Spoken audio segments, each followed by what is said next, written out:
Have you ever scribbled something down with a black pen on a piece of paper, and then accidentally smudged the paper with water? What do you remember seeing? Well, what happens is that you might see the black ink start to smudge and start to see some colors that aren't black at all, maybe some dark blues and some dark purples. But why is this? This is because black dye is actually made out of a bunch of different other dyes and different components. And what you've just witnessed is a basic example of paper chromatography. Chromatography involves taking some kind of mixture and using either solid or liquid to separate it out into its different parts. There are many different kinds of chromatography, but they all rely on having a mobile phase and a stationary phase. Let's go over how paper chromatography works, since this is the simplest kind. In paper chromatography, the stationary phase is the paper. So here's your piece of paper. You can draw a little line at the bottom and draw a spot for where you're putting on your dot of your sample. Next, you'll want to prep a beaker, or actually, any kind of container will do.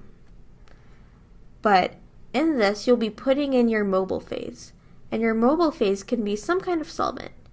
It could be water, or it could be any organic solvent you want.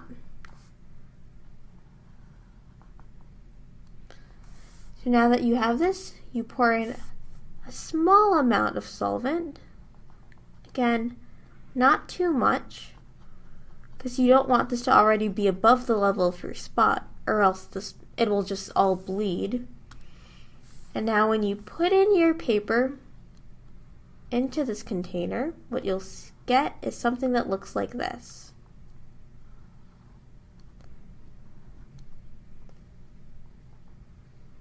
With the spot being around here. And what you'll observe over time is that through capillary action, this pink solvent will travel up the piece of paper. And as it does that, it'll actually take some of the dyes from that green spot with it. And let's see what happens at a few different time points. At the first time point, you might see that it's separated into two spots. This implies that it's composed of two different components. However, if this were a very complex mixture, you could even see 5, 6, or a lot of other spots. If you wait even longer, this is what you'll see next. You'll see that the spots will continue traveling even farther up the plate, and the separation between them, that distance will increase even more. So ultimately what you've shown here is that whatever was in the green spot originally wasn't just one compound, it was two compounds. And why do they separate in this manner? Well, the blue spot traveled farther. That means that it was pretty attracted to that pink solvent that was traveling along. Whereas the yellow spot didn't move quite as much, which means it was more attracted to the paper, or the stationary phase. This competition between the stationary phase and the mobile phase, pulling at the components, is what drives the separation that occurs in all different kinds of chromatography. So let's try to lay this information out in a table. We've talked about how for paper chromatography, the stationary phase is a solid, the mobile phase is some kind of solvent, so a liquid, and they're separating it based on polarity, meaning how attracted it is to the paper versus the solvent, depending on its chemical properties. The next kind of chromatography that's almost identical to paper chromatography is known as thin layer chromatography, or TLC for short. You'll see that all the spots in this table are pretty much the same. The main difference is that instead of having a piece of paper, you have a glass slide that is coated with a layer of silica gel. This is a great preparative tool that's commonly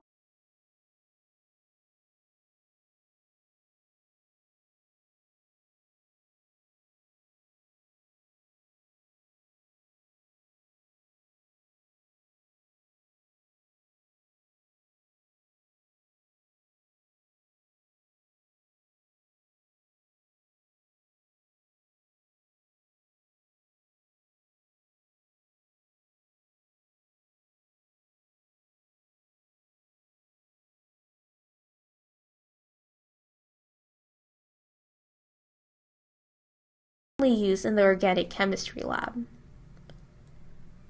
To remind you that these two are related, what I've drawn here is a little beaker with a small either plate or piece of paper inside, and the arrow shows that the solvent is traveling up the plate through capillary action. The next kinds of chromatography we'll be going over are column chromatography. And in this case, you have a column that I've drawn here.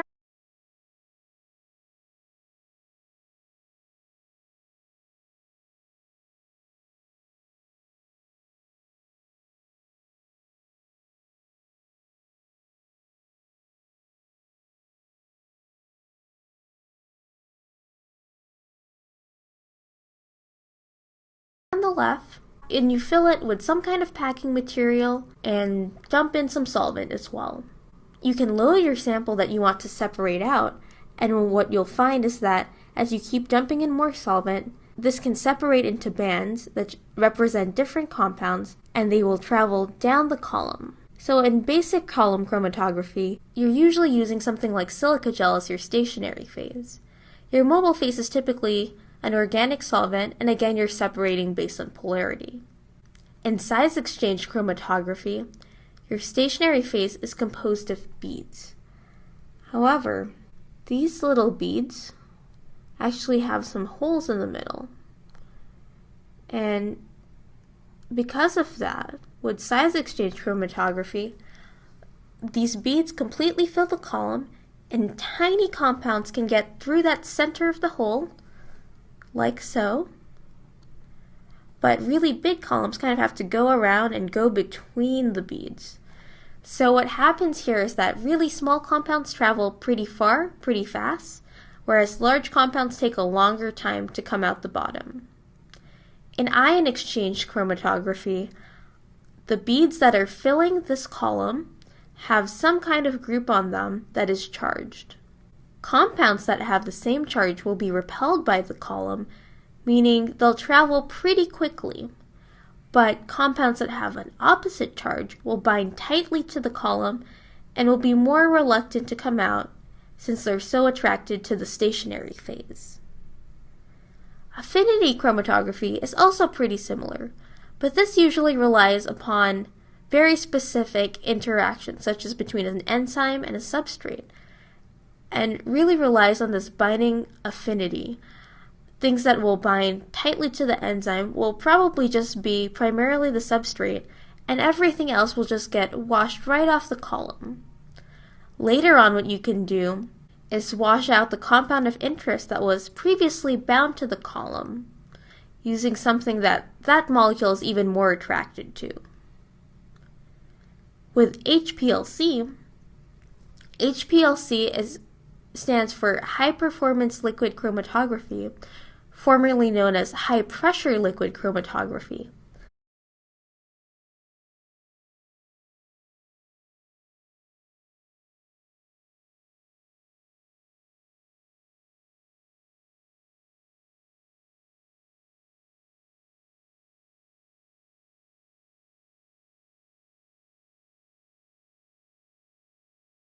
This is essentially the same as the basic column chromatography that you see there in yellow.